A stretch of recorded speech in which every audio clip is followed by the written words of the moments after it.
Durante 3 años había aprendido miles de palabras españolas, pero la primera mañana de mi nuevo trabajo en Madrid una frase muy sencilla casi destruyó mi carrera. Mi responsable había dicho algo sobre una presentación destinada a nuestro cliente más importante. Yo había reconocido las palabras, presentación, cliente, hoy, y, enviar, así que sonreí con confianza. Una hora después había enviado al cliente un documento incompleto que nadie debía ver todavía. Cuando mi responsable se acercó a mi mesa con el rostro serio, comprendí que mi español de los libros no me había preparado para la vida real. Conocía todas las palabras, pero no entendía nada cuando hablaban los españoles. Me llamo Daniel, tengo 32 años, y esta historia comenzó unos meses antes en mi piso de Milán. En aquella época trabajaba como diseñador gráfico independiente para varias empresas italianas pequeñas. Me gustaba mi profesión, pero pasaba los días solo delante del ordenador y soñaba con formar parte de un equipo internacional. Una noche de febrero encontré una oferta de empleo en una empresa de muebles ecológicos situada en Madrid. El trabajo consistía en crear catálogos, envases y presentaciones para clientes europeos. La oferta exigía un buen nivel de español, y aquella condición no me preocupó. Llevaba casi 3 años estudiando español con una aplicación, 2 manuales y un curso de los sábados por la mañana. Podía leer un artículo sencillo, escribir un correo profesional y explicar mis ideas durante un ejercicio preparado. Mi profesora, que hablaba despacio y pronunciaba cada sílaba con claridad, decía a menudo que yo tenía un nivel intermedio sólido. Incluso había recibido un certificado B1 después de un examen con grabaciones claras y preguntas previsibles. En mi mente ya no era realmente un principiante. Guardaba en el teléfono una lista de 4000 palabras que repasaba cada día en el metro. Conocía el vocabulario del trabajo, el transporte, la vivienda, la salud e incluso el medio ambiente.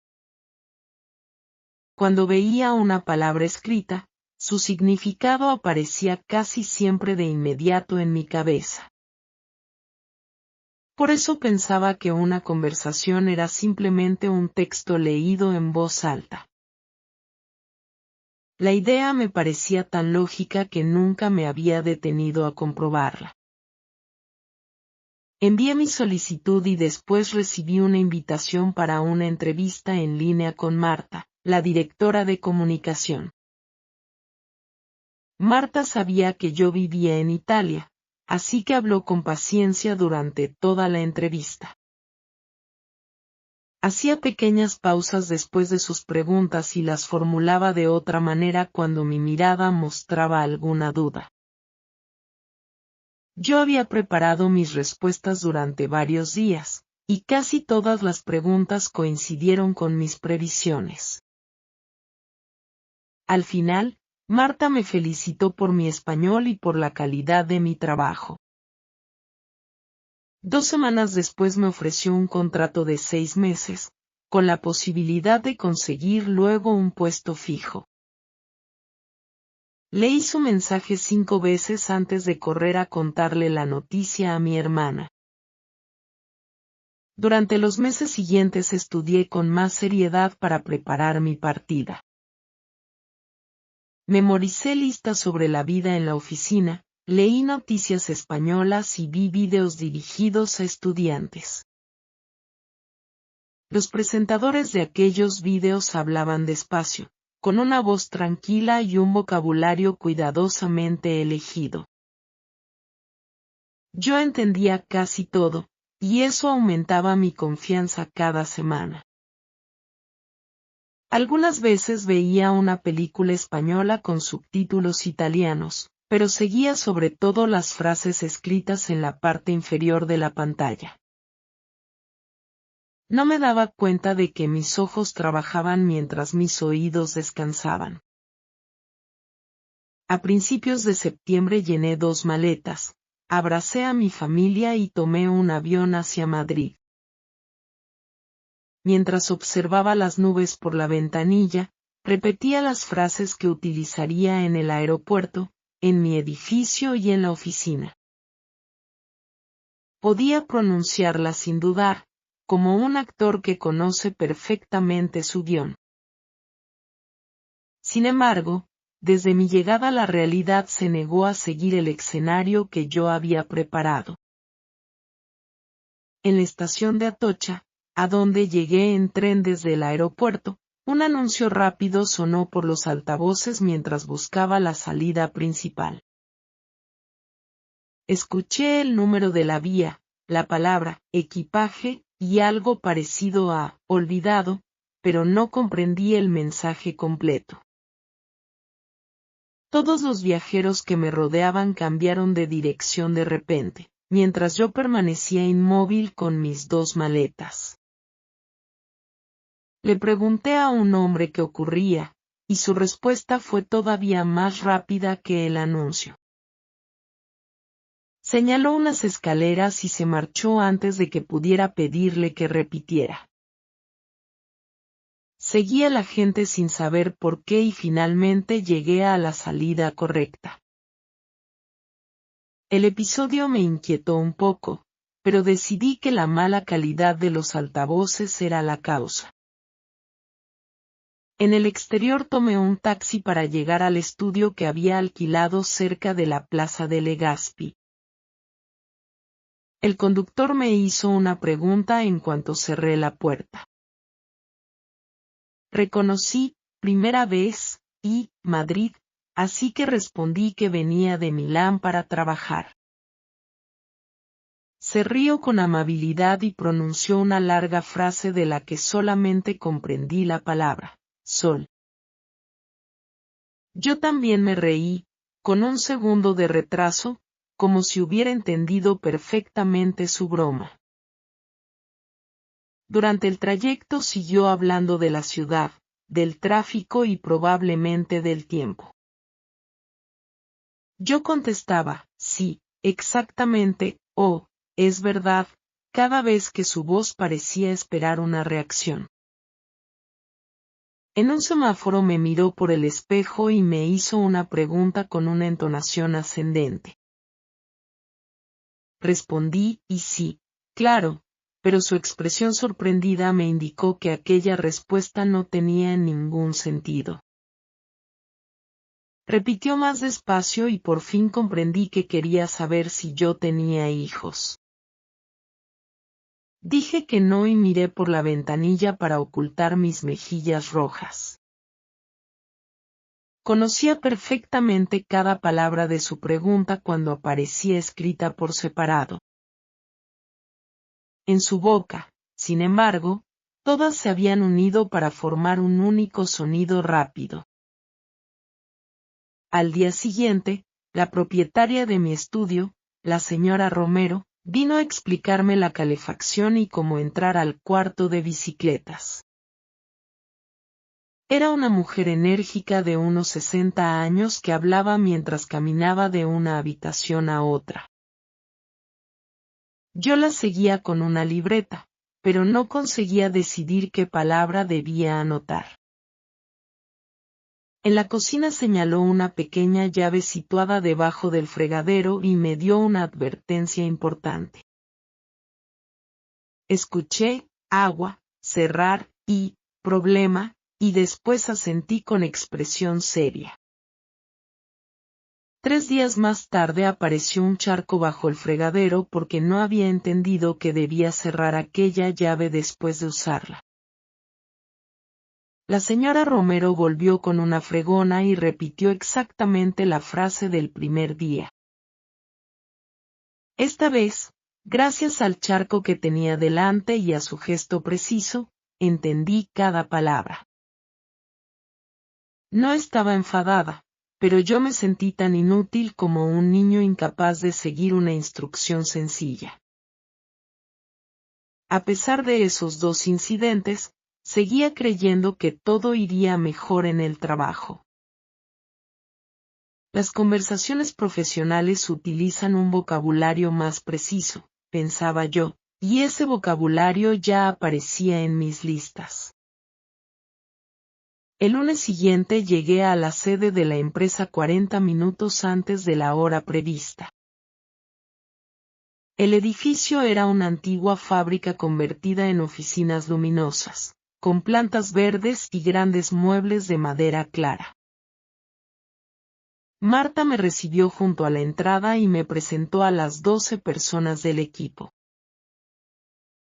Cada persona me dijo su nombre, su puesto y una breve frase de bienvenida. Después del tercer nombre, los sonidos ya habían empezado a mezclarse en mi memoria. Yo sonreía, estrechaba manos y repetía, encantado, con una energía cada vez más artificial. Una compañera llamada Lucía me enseñó mi mesa, la cocina y la sala donde estaban las impresoras. Hablaba con bastante claridad cuando estábamos solos, y yo entendía aproximadamente la mitad de sus explicaciones. Cuando se acercaron otros dos compañeros, la conversación se aceleró de inmediato. Terminaban las frases de los demás, acortaban ciertas palabras y se reían de referencias que yo desconocía. Ni siquiera podía identificar el instante en que terminaba una frase y comenzaba la siguiente. A las 10, Marta reunió al equipo para preparar una campaña destinada a la cadena de tiendas Casa Verde. Me senté junto a la mesa grande con el ordenador abierto y la libreta preparada. Al principio comprendía los temas generales gracias a las imágenes que aparecían en la pantalla.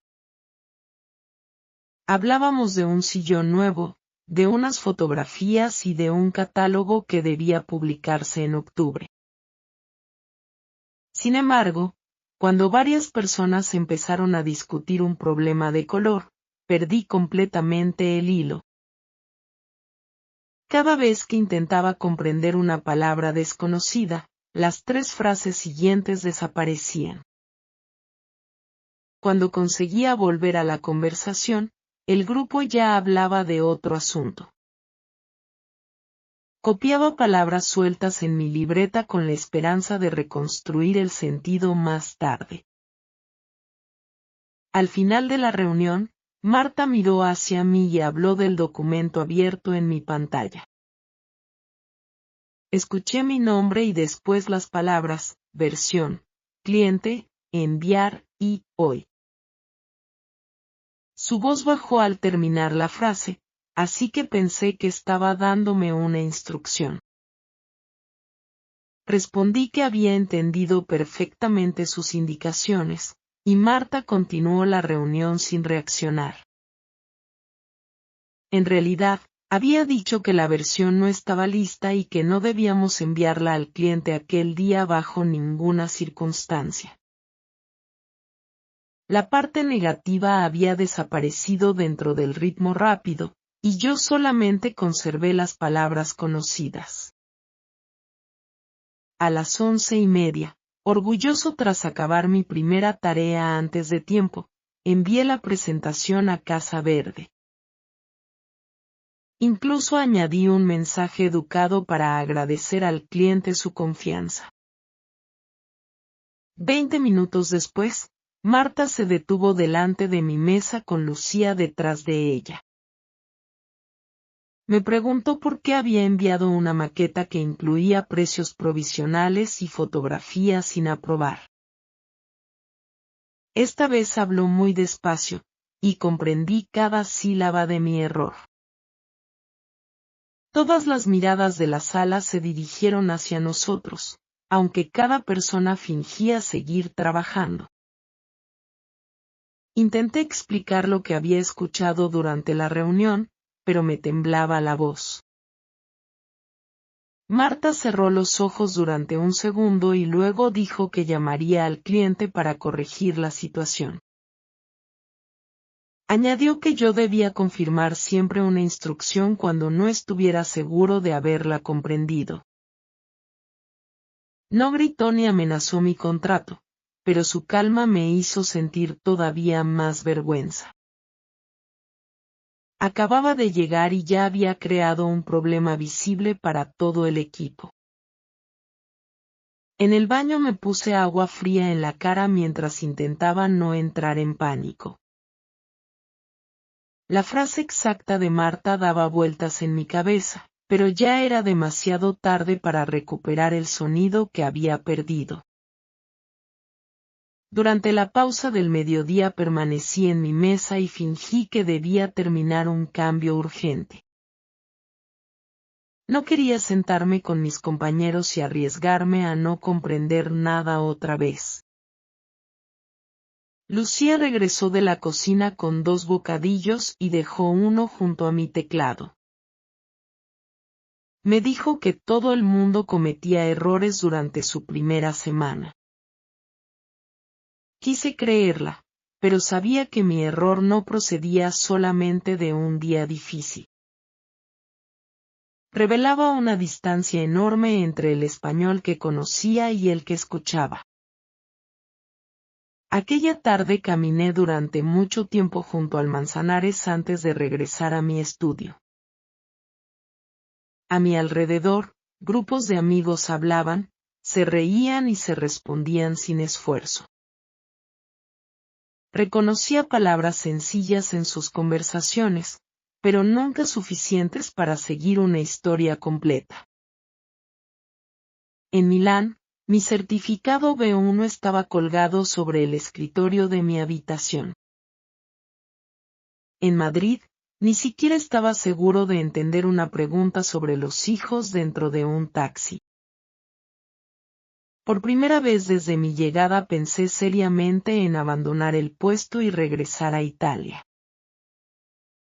Sin embargo, a la mañana siguiente la luz de septiembre entraba por la ventana y hacía que aquella decisión pareciera menos urgente. Había dejado a mi familia, cerrado mi actividad en Milán y gastado una parte importante de mis ahorros para aprovechar esa oportunidad. No podía rendirme después de una sola semana sin intentar comprender lo que me estaba ocurriendo. Por eso decidí trabajar más, utilizando el método que siempre me había ayudado a aprobar los exámenes. Cada tarde, después de la oficina, copiaba 50 palabras profesionales nuevas en un cuaderno azul. Escribía su traducción, un ejemplo y, algunas veces, un dibujo pequeño para recordarlas mejor. Después de 10 días conocía el nombre de casi todas las herramientas utilizadas por nuestro equipo. Podía explicar la diferencia entre una maqueta, un borrador, un tipo de letra y un margen.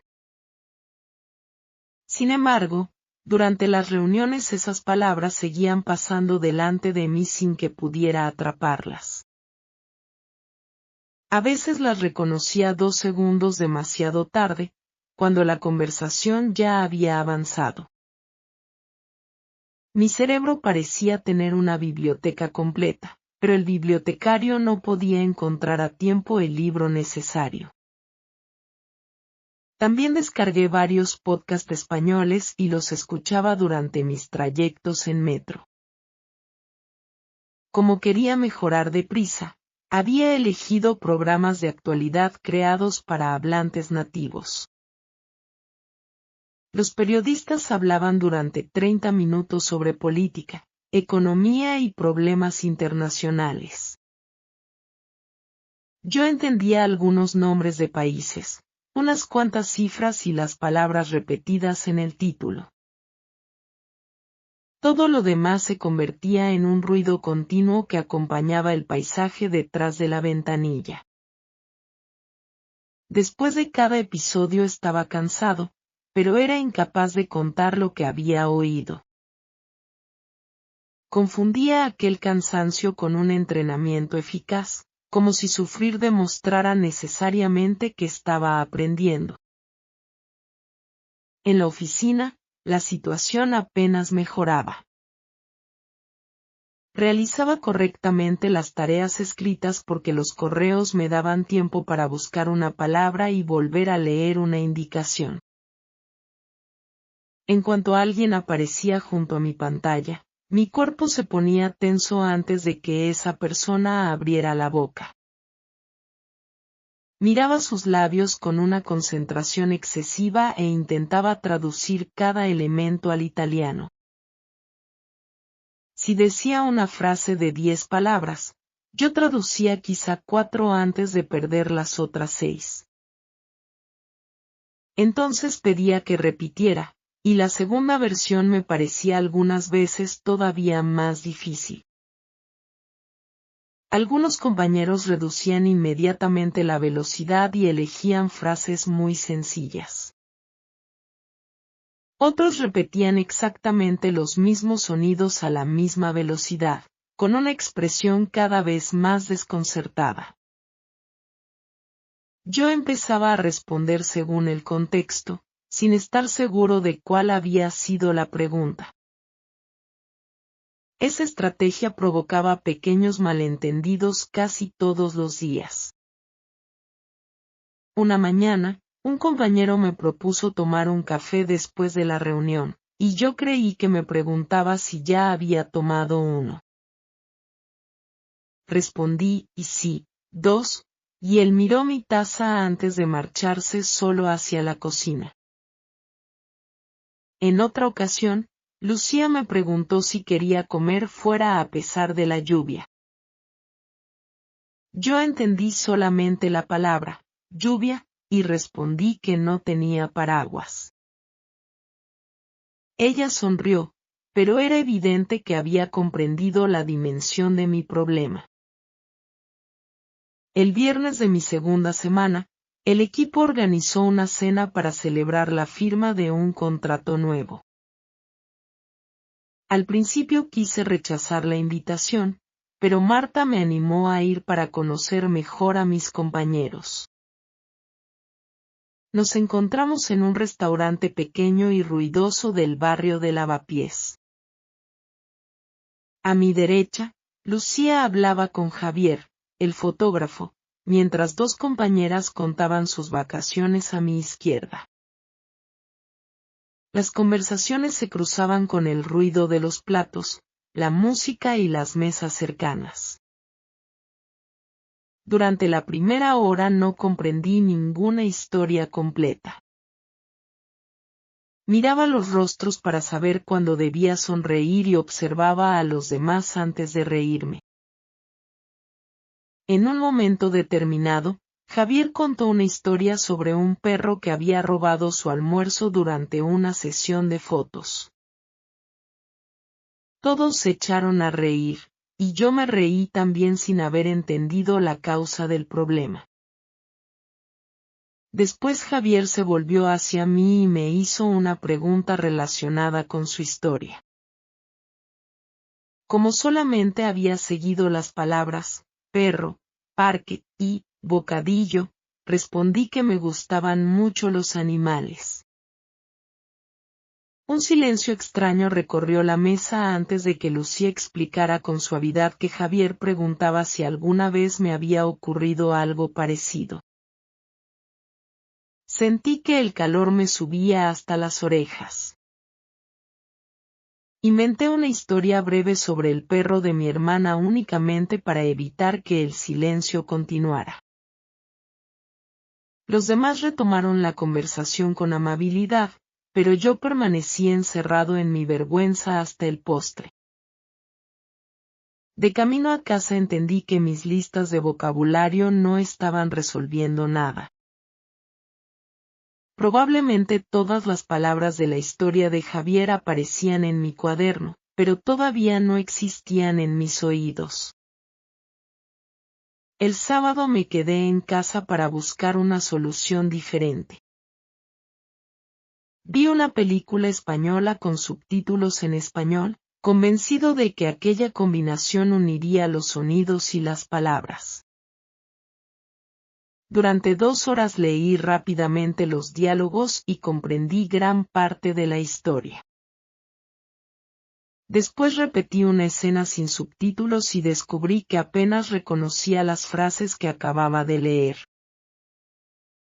Mis ojos habían vuelto a realizar todo el trabajo. Lo intenté otra vez tapando la parte inferior de la pantalla con una toalla. Después de 5 minutos estaba perdido y me dolía la cabeza. En un momento de rabia cerré el ordenador y lancé el cuaderno azul sobre el sofá. Me pregunté si algunas personas tenían simplemente mejor oído que otras. Tal vez el mío, acostumbrado desde la infancia a los sonidos italianos, nunca lograría adaptarse al español natural. La idea me acompañó durante todo el domingo y hasta mi llegada a la oficina el lunes por la mañana. Después de la reunión diaria, Marta me pidió que permaneciera unos minutos en la sala. Se me encogió el estómago porque pensé que quería hablar de mi contrato. Dijo que mi trabajo gráfico era excelente, pero que la comunicación oral representaba un riesgo real para los proyectos. Había observado que yo hablaba poco y que a veces confirmaba instrucciones mal comprendidas. El mes siguiente tendría que participar en conversaciones directas con Casa Verde, y ella necesitaba poder confiar en mí.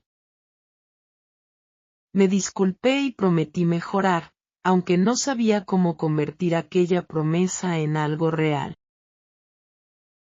Marta me dio 6 semanas antes de volver a evaluar la situación. Al salir de la sala sentí que un reloj invisible acababa de empezar su cuenta atrás. Lucía me esperaba junto a mi mesa y propuso que comiéramos en un parque cercano. Esta vez formuló la invitación despacio, y yo acepté. Nos sentamos en un banco frente a una zona de juegos casi vacía. Le conté mis años de estudio, mi certificado, mis listas y mi incapacidad para seguir una conversación normal. Me escuchó sin interrumpirme y luego me preguntó cómo entrenaba de verdad el oído. Le hablé de los podcasts de noticias, de las películas subtituladas y de los vídeos lentos para estudiantes. Movió la cabeza y dijo que yo intentaba levantar 100 kilos antes de ser capaz de levantar 10. Según ella, el problema no era mi inteligencia ni la cantidad de palabras que guardaba en la memoria.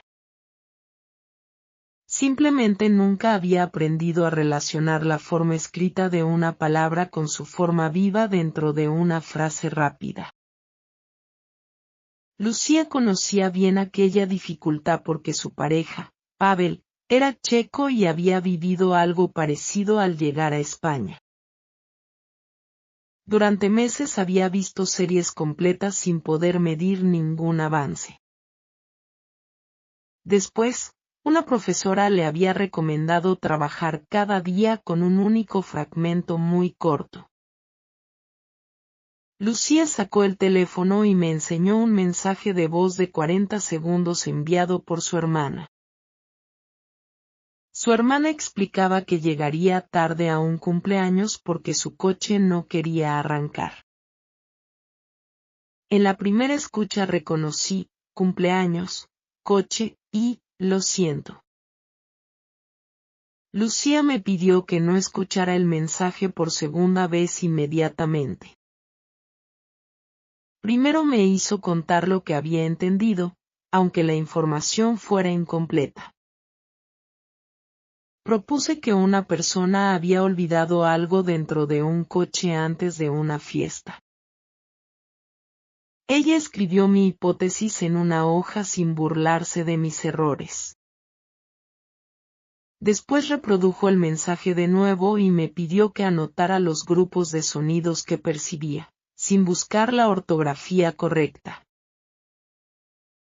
Llené la hoja de fragmentos extraños que parecían pertenecer a una lengua inventada. Entonces Lucía escribió el mensaje completo, exactamente como lo había pronunciado su hermana. Al leer el texto sentí una sorpresa casi física. Conocía absolutamente todas las palabras de aquel mensaje. Sin embargo, las formas escritas no se parecían a los grupos rápidos que yo había escuchado.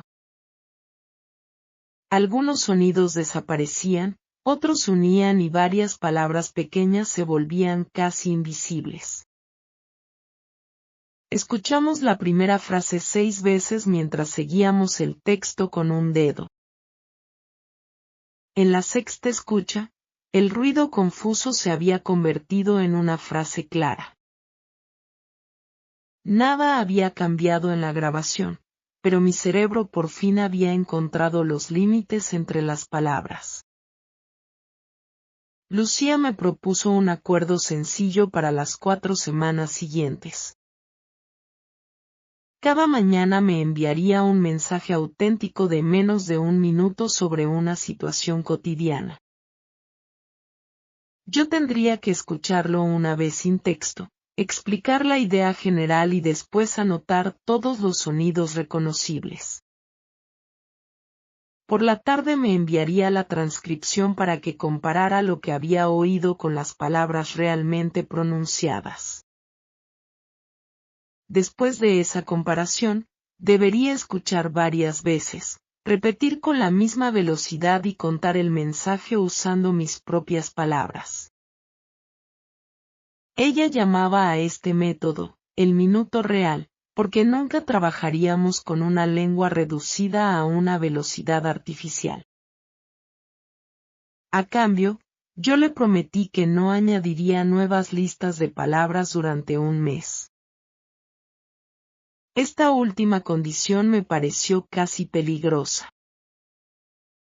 Mis listas me daban la sensación de controlar mi aprendizaje, aunque no cambiaran nada en mis conversaciones. Aún así acepté porque mi puesto dependía ahora de una mejora visible. El primer mensaje oficial llegó el martes a las 7:15 de la mañana. Lucía explicaba que un problema en una línea de metro la haría llegar tarde. Después de la primera escucha creí que estaba hablando de una cita trasladada. Anoté 8 fragmentos, pero solamente 3 eran correctos. Por la tarde, la transcripción me mostró que conocía todos los términos, incluidos avería, línea y avisar. Escuché la frase más difícil hasta que pude anticipar el siguiente sonido antes de que llegara. Después caminé por el salón repitiendo detrás de Lucía con medio segundo de retraso. Al principio mi boca no conseguía seguir su ritmo.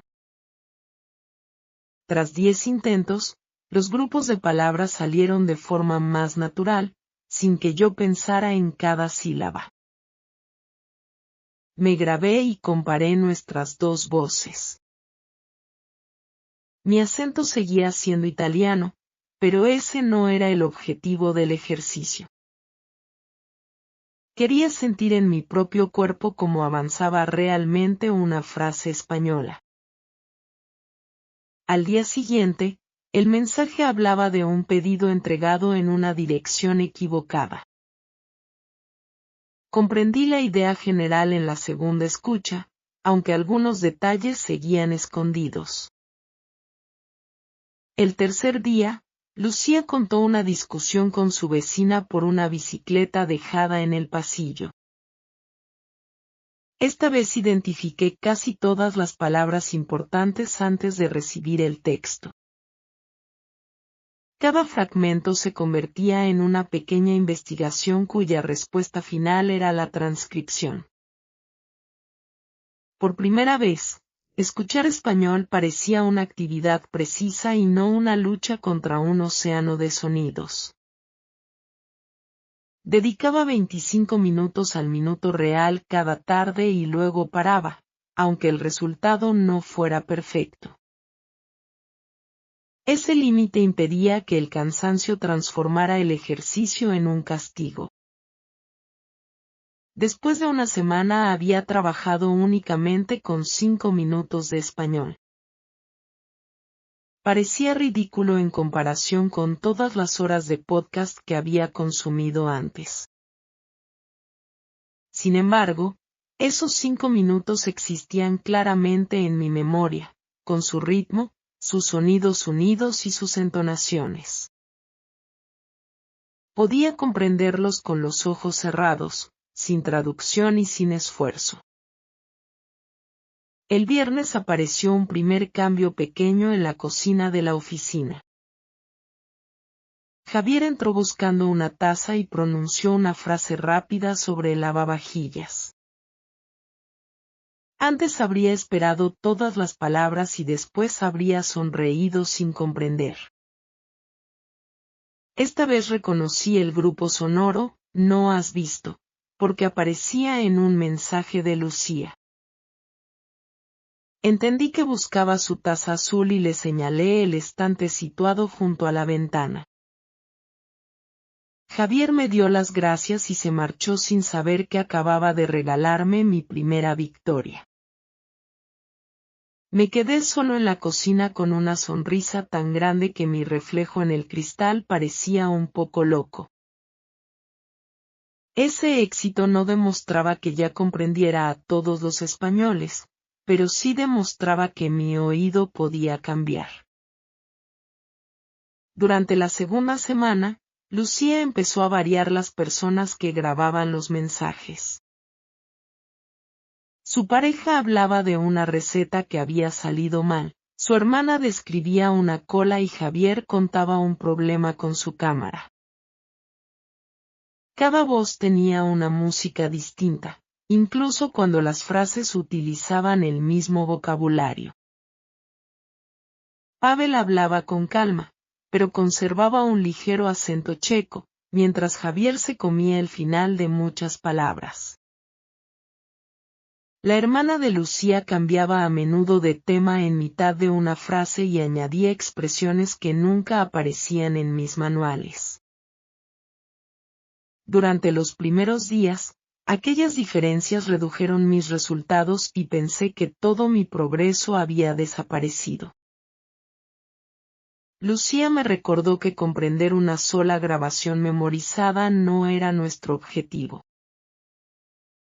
Mi oído debía aprender a buscar pistas en voces diferentes, igual que mis ojos reconocían distintas maneras de escribir. También cambió la regla de la primera escucha. Ya no podía perseguir por separado todas las palabras. Primero debía responder mentalmente 3 preguntas sencillas. ¿Quién hablaba? ¿Cuál era la situación y cuál era el problema principal? Esa instrucción liberó una parte de mi atención. Podía perder una expresión sin perder toda la historia.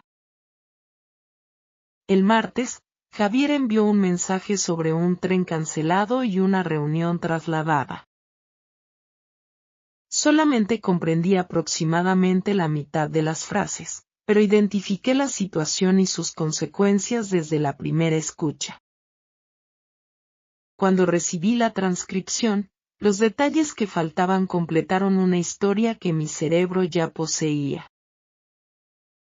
Ya no tenía que construir un rompecabezas completamente vacío. En la oficina empecé a utilizar la misma idea durante las conversaciones. En vez de traducir cada palabra, buscaba la persona implicada, la acción necesaria y el momento previsto. Si esas 3 informaciones estaban claras, podía responder aunque no conociera todos los detalles.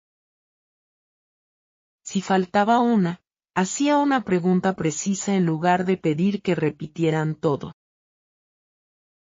Había preparado frases como, ¿hablas de la versión azul o de la verde? Y, ¿lo necesitas hoy o mañana? Esas preguntas me daban menos vergüenza que una sonrisa falsa porque mostraban exactamente lo que había comprendido. Mis compañeros solían responder con pocas palabras y después la conversación podía continuar normalmente. El miércoles, Marta me pidió que modificara 2 imágenes antes de una reunión prevista para el día siguiente. Había comprendido cuáles eran las imágenes, pero no la hora de la reunión. Mi antiguo impulso me habría llevado a decir que sí y a buscar la información en un correo. Esta vez pregunté si se refería a la reunión de las 9:30. Respondió que la reunión empezaba a las 11 y me agradeció que lo hubiera comprobado. El intercambio no tenía nada extraordinario, pero reparó una pequeña parte de mi confianza. Estaba descubriendo que pedir una aclaración no me convertía en un mal empleado. Fingir que comprendía representaba un peligro mucho más serio. El sábado siguiente, Lucía me dio una misión fuera del trabajo. Debía ir al mercado de Antón Martín, pedir consejo a un vendedor y permanecer en la conversación después de su primera respuesta. Hasta entonces siempre preparaba una pregunta y escapaba en cuanto la respuesta se volvía imprevisible. En el mercado, los vendedores llamaban a los clientes, las bolsas hacían ruido y las voces se mezclaban bajo las luces de los puestos. Me detuve ante un mostrador lleno de quesos cuyos nombres desconocía. Un vendedor con una gorra roja me preguntó qué estaba buscando. Expliqué que quería un queso suave para una cena con mis compañeros. Tomó 2 trozos y empezó a comparar su origen, su sabor y la manera de conservarlos. Su respuesta era rápida, pero los gestos y las palabras importantes me permitían seguir la idea general. Comprendí que el primer queso era más fuerte y que el segundo debía salir de la nevera antes de la comida. Cuando me preguntó cuántas personas asistirían, respondí sin traducir. Me sentí tan orgulloso que quise prolongar el intercambio y pregunté cuánto tiempo llevaba trabajando en aquel mercado. Contestó con una historia larga sobre su padre, su pueblo y una explotación familiar. Después de unas frases volví a estar completamente perdido. Escuché que su padre había estado quemado, y creí que un incendio había destruido la granja. Adopté un gesto serio y dije que sentía mucho lo ocurrido. El vendedor se echó a reír porque había explicado que su padre estaba agotado de trabajar y había vendido la granja para jubilarse junto al mar. No había habido ningún incendio, solamente una expresión coloquial que yo había interpretado de forma literal. Me reí con él y reconocí que mi español había inventado una versión mucho más dramática de su historia. El vendedor repitió la frase con más claridad y después me ofreció un trozo pequeño de queso para probarlo. Al salir del mercado sentía al mismo tiempo vergüenza y satisfacción. Había cometido un error evidente, pero no había escapado, y la conversación había terminado con buen humor. Aquella experiencia me enseñó que un malentendido no siempre provocaba una verdadera catástrofe. A veces se convertía simplemente en una historia divertida compartida por 2 personas.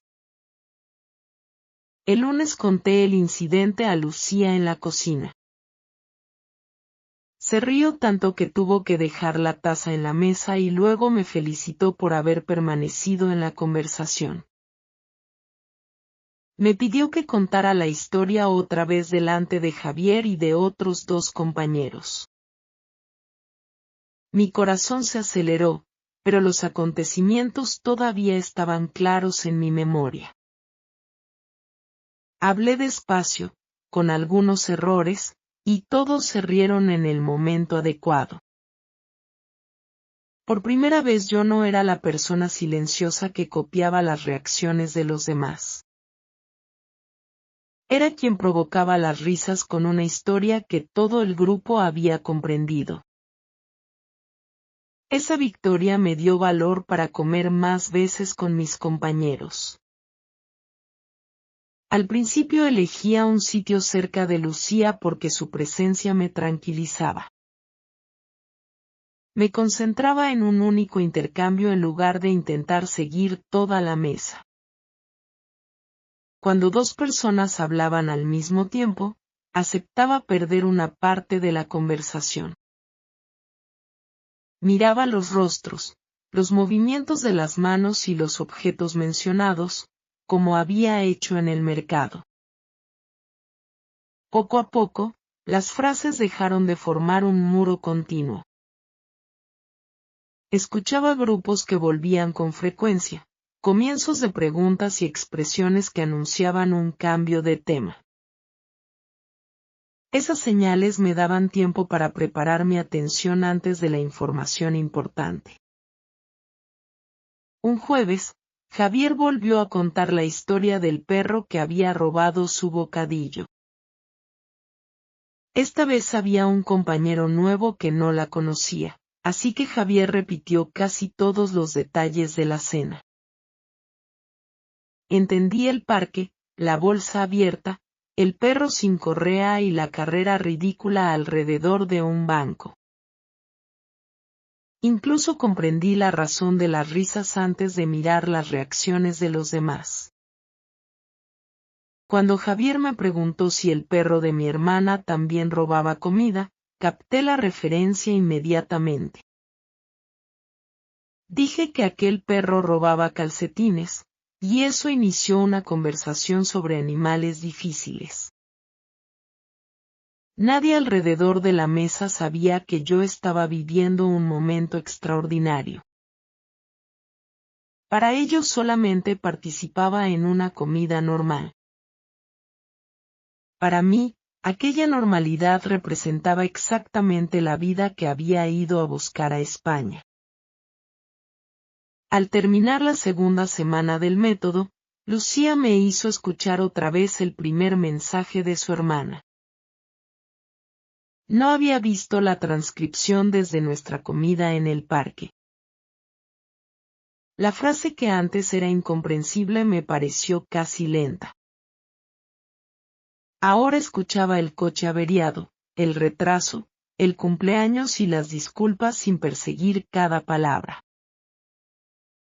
Le pregunté a Lucía si había reducido la velocidad de la grabación para animarme. Me enseñó la velocidad normal en la pantalla y aseguró que no había cambiado nada. El sonido era idéntico, pero mi atención ya sabía qué escuchar.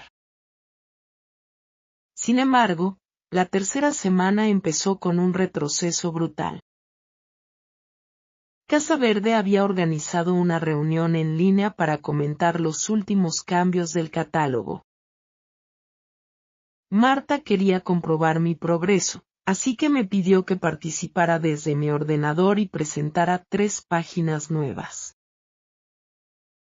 Yo había preparado mis explicaciones palabra por palabra y había ensayado delante del espejo durante todo el fin de semana. Al principio de la llamada reconocía las voces de Marta y de mis compañeros sin dificultad. Después se conectó el cliente principal, el señor Lara, desde un coche con una conexión muy mala. Su voz llegaba en fragmentos, acompañada por ruidos de carretera y cortes metálicos. Hablaba deprisa, Interrumpía sus propias frases y utilizaba términos específicos del comercio. Después de mi presentación hizo una pregunta importante sobre las fotografías de la página 12. Escuché, luz, tienda, y, próxima campaña, pero no comprendí que quería cambiar. Todos los participantes esperaban mi respuesta desde la pantalla. En lugar de pedir una aclaración, sentí que regresaba el miedo del primer día. Di una respuesta general sobre la calidad de las imágenes, esperando acertar con el tema. El señor Lara repitió la pregunta con una voz más fuerte, pero la conexión borró varias sílabas. Hablé de la fecha de entrega, aunque no tenía ninguna relación con su petición. Después de mi segunda respuesta apareció un silencio pesado. Marta intervino para explicar que quería saber si la luz de las fotografías seguiría pareciendo natural en la versión impresa. Aquella frase, pronunciada con claridad, contenía una vez más solamente palabras que yo conocía. Respondí correctamente, pero el momento ya se había vuelto incómodo. Después de la llamada me quedé solo en la sala mirando mi rostro oscuro en la pantalla apagada. 3 semanas de esfuerzo parecían haberse derrumbado en menos de 2 minutos. Comprendía a un vendedor del mercado y las historias del almuerzo, pero no al cliente que podía decidir mi futuro. Marta volvió, cerró la puerta y se sentó frente a mí. Reconoció que la conexión era mala, pero también señaló que yo no había pedido otra formulación. Le dije que tenía miedo de parecer incompetente delante del señor Lara. Marta respondió que una respuesta inventada causaba una impresión mucho peor que una pregunta sincera. Me contó que ella misma pedía a menudo a los clientes que precisaran una idea, incluso después de 15 años en ese trabajo. Comprender a alguien no significaba adivinar todo lo que estaba pensando. Antes de marcharse anunció que 3 semanas después habría una presentación decisiva en la sede de Casa Verde. Todavía quería que yo presentara el proyecto, pero elegiría a otra persona si no me sentía preparado. Aquella propuesta parecía una segunda oportunidad y una amenaza al mismo tiempo. Por la tarde envié un mensaje a Lucía para decirle que el minuto real no era suficiente. Me llamó inmediatamente y me dejó expresar toda mi decepción. Después me preguntó si en aquel momento comprendía más español que un mes antes.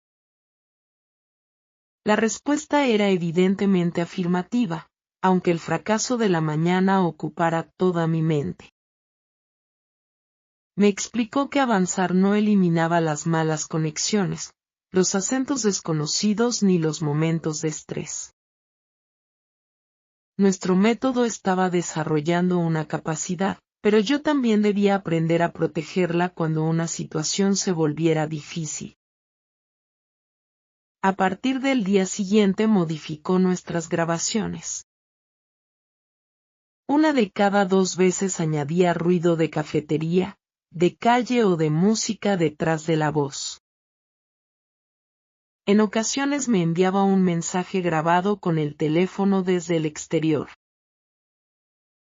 Yo debía seguir buscando la situación general antes que los detalles, pero ahora podía pedir una segunda versión.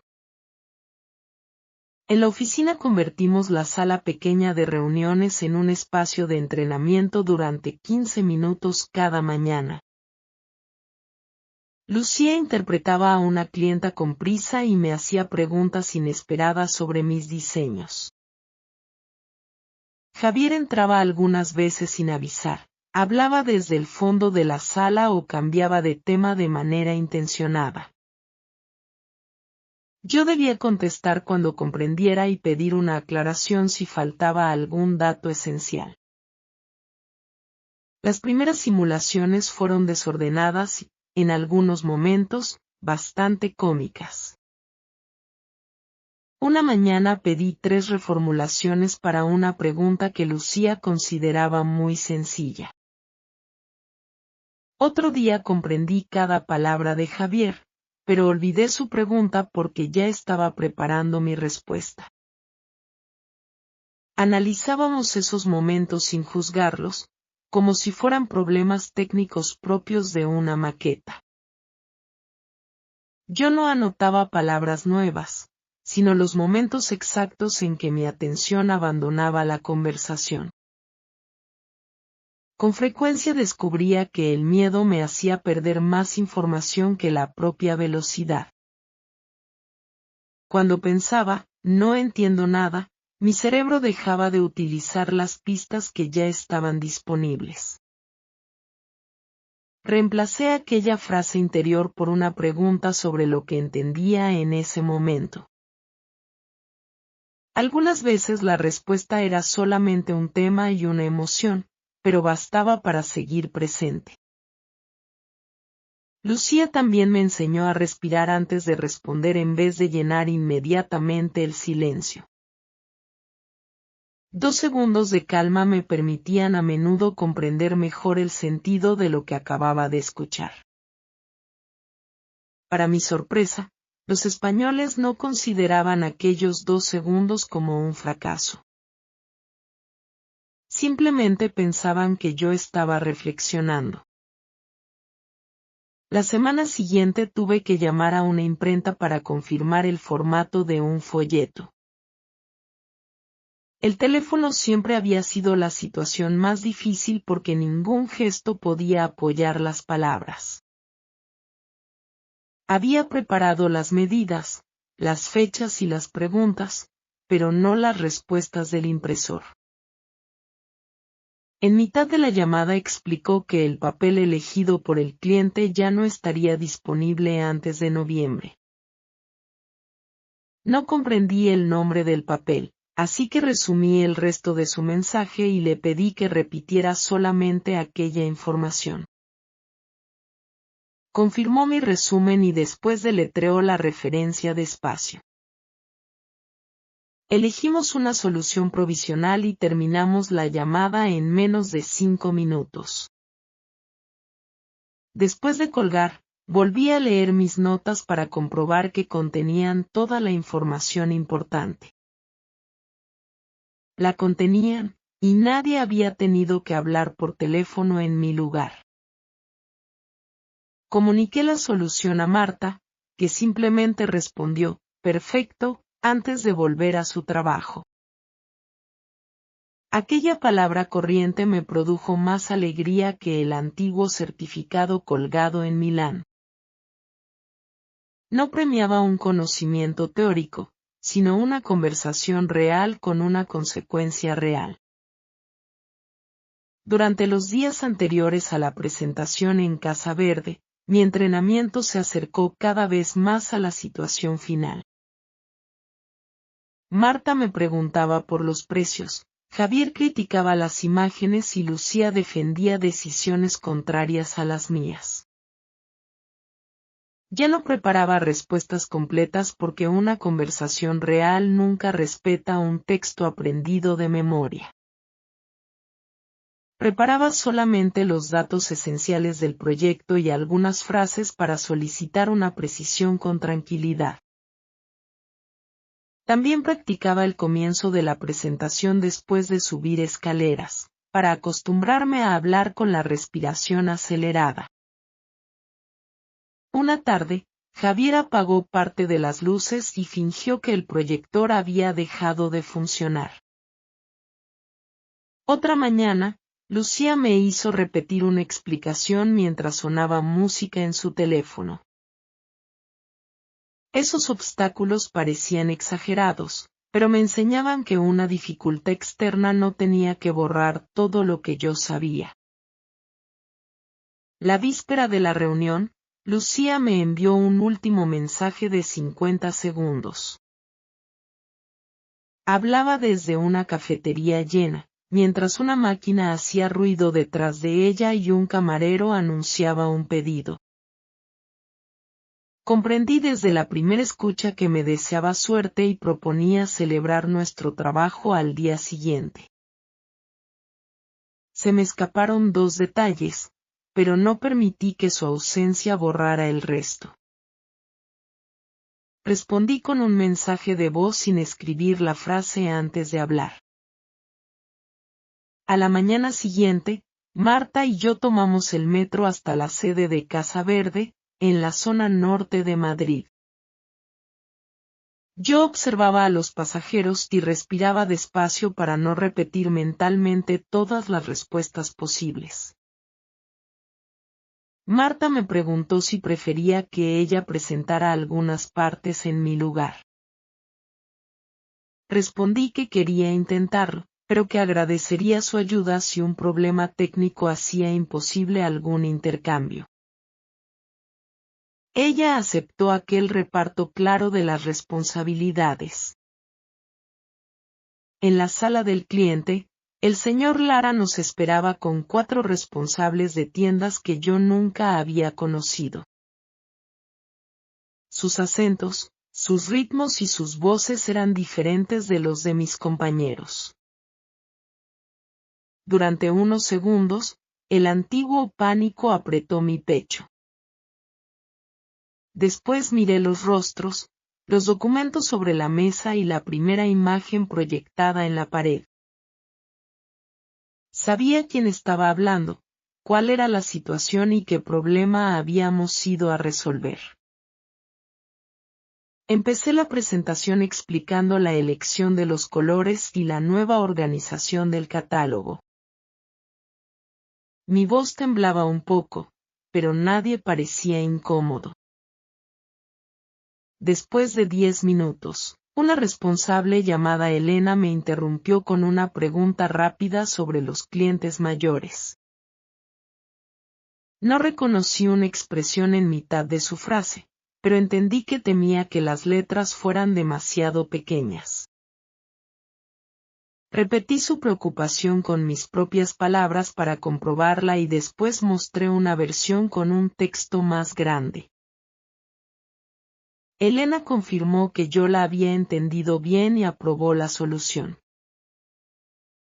Otro responsable habló de una tienda situada en una ciudad pequeña donde el público conocía poco la nueva colección. Hablaba deprisa, pero las palabras importantes formaban un camino claro dentro de su explicación. Propuse añadir una página sobre el origen de los materiales, y él anotó la idea en su cuaderno. La reunión avanzaba, y poco a poco dejé de vigilar cada sonido. Escuchaba a las personas como colaboradores y no como jueces de un examen invisible. Cuando necesitaba unos segundos, miraba la página relacionada con la pregunta y dejaba que la idea principal apareciera primero. Nadie intentaba completar mis frases ni parecía molesto por aquella breve espera. Al final, el señor Lara volvió a la pregunta que había causado mi fracaso durante la videollamada. Quería estar seguro de que las fotografías conservarían una luz natural después de imprimirse en papel reciclado. Esta vez comprendí su frase completa a pesar de su velocidad habitual. Le enseñé las pruebas realizadas con la imprenta y expliqué la pequeña corrección prevista para las páginas oscuras. Examinó las hojas bajo la luz de la ventana y dijo que el resultado respondía exactamente a su petición. Yo pensaba que la parte más difícil ya había terminado cuando una mujer entró rápidamente en la sala. Trabajaba en el departamento financiero y venía a comunicar un error en el calendario de entregas. Hablaba sin tomar aire porque había que reservar un camión antes del mediodía. Las fechas llegaban tan deprisa que no conseguí identificar cuál debía cambiar. Todas las miradas se dirigieron hacia mí porque el calendario formaba parte de mi presentación. Sentí regresar el pánico, pero no permití que eligiera mi respuesta. Resumí lo que había comprendido y pregunté si el problema afectaba a la primera tienda o a toda la campaña. La mujer precisó que una sola tienda debía recibir los catálogos 2 días antes. Abrí el archivo, cambié la fecha delante de ella y confirmé por mensaje el nuevo plazo con la imprenta. El problema quedó resuelto en 3 minutos, sin una sonrisa falsa y sin ninguna respuesta inventada. Cuando salimos del edificio, Marta permaneció en silencio hasta que llegamos a la calle. Temí que hubiera observado todas mis dudas, pero me tendió la mano con una gran sonrisa. Dijo que el cliente había valorado mi preparación, mis soluciones y especialmente mi manera de comprobar las peticiones importantes. En el metro de regreso, las conversaciones de los pasajeros llenaban el vagón a nuestro alrededor. Yo todavía no comprendía todas las palabras, y algunas voces seguían siendo difíciles. Sin embargo, ya no escuchaba un muro cerrado, sino historias con puertas que todavía no siempre sabía abrir. 2 días después, Marta me llamó a su despacho para mantener la evaluación que habíamos acordado. Colocó delante de mí un contrato fijo y me preguntó si deseaba quedarme en el equipo. Leí cada página lentamente con los ojos húmedos antes de firmar. Aquella firma no borraba mi primer error, pero demostraba que ese error no tenía que definir todo mi futuro. Esa noche, el equipo regresó al restaurante de nuestra primera cena. La sala era igual de ruidosa, las conversaciones volvían a cruzarse y Javier seguía hablando demasiado deprisa. Esta vez seguí una historia sobre una sesión de fotos interrumpida por un niño curioso. Perdí un detalle, hice una pregunta y comprendí la respuesta sin que el grupo tuviera que reducir la velocidad. Lucía levantó su copa y brindó por mi contrato. Respondí que merecía una parte de mi próximo sueldo por todos sus minutos reales. Todo el mundo se rió, y yo sabía exactamente por qué. Más tarde regresé andando junto al Manzanares y pensé en el Daniel que había llegado 8 semanas antes. Tenía 4000 palabras, un certificado y un miedo enorme al primer sonido inesperado. Creía que comprender significaba reconocer inmediatamente cada elemento de una frase. No sabía que una conversación exige anticipar, aceptar lo que falta y permanecer presente incluso ante la incertidumbre. Yo no había aprendido miles de palabras nuevas desde mi llegada. Había aprendido a escuchar las palabras que ya conocía cuando corrían, se unían y cambiaban de forma dentro de una voz viva. Sobre todo, había dejado de tratar cada parte perdida como la prueba de un fracaso total. Unas semanas después volví al mercado de Antón Martín para comprar el mismo queso. El vendedor de la gorra roja me reconoció y preguntó si una nueva catástrofe había afectado a su familia desde nuestra última conversación. Comprendí la broma inmediatamente y respondí que esperaba una historia menos dramática aquella vez. Hablamos durante varios minutos de su padre, que realmente disfrutaba de la jubilación junto al mar. No capté una expresión coloquial, así que le pregunté qué significaba.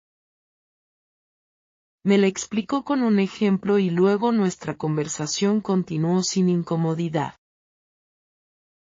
Antes de marcharme compré un trozo para compartirlo con Lucía en la oficina. Mientras caminaba hacia la salida comprendí que ya no medía mi nivel por la cantidad de palabras reconocidas. Lo medía por los momentos de la vida en los que finalmente podía participar. Durante mucho tiempo había pensado que la velocidad era una característica fija del hablante y que el estudiante solo podía intentar perseguirla. Ahora comprendía que escuchar también era una habilidad práctica, construida mediante la atención, la repetición y la experiencia compartida. Cada conversación dejaba una pequeña marca que preparaba mi oído para la siguiente, incluso cuando yo cometía un error. Por eso dejé de buscar días perfectos y empecé a valorar los momentos en los que conseguía permanecer, preguntar y comprender. Todavía hoy algunas conversaciones rápidas me exigen mucha atención. En una estación ruidosa o durante una llamada de mala calidad, sigo pidiendo a veces que repitan una información. La diferencia es que ya no convierto esa petición en un juicio contra mí mismo ni contra mi inteligencia. Ahora sé que el oído se construye mediante encuentros cortos, precisos y repetidos con la lengua real. Un minuto estudiado con curiosidad puede abrir más puertas que una hora de ruido soportado con desánimo. Si conoces muchas palabras, pero las voces españolas todavía te parecen imposibles, todo tu esfuerzo sigue ahí. Tus palabras solamente esperan que tu oído aprenda a reconocerlas en su verdadera casa, rodeadas de ritmo, emociones y vida. Empieza con un fragmento suficientemente corto para observarlo sin miedo y deja que cada escucha revele una parte nueva del camino. Después utiliza una de esas frases en una conversación pequeña donde el contexto pueda ayudarte. No esperes comprenderlo todo antes de responder porque esa espera puede devolverte al silencio que quieres abandonar. Busca la situación, la intención y la información que realmente cambia lo que debes hacer. Si algo esencial falta, una pregunta clara te mantendrá dentro del intercambio y protegerá a las otras personas. Con el tiempo, los sonidos que parecían correr sin límites empezarán a formar grupos conocidos. Un día, sin que los españoles hayan hablado más despacio, descubrirás que el muro de ruido se ha convertido en una conversación clara y posible.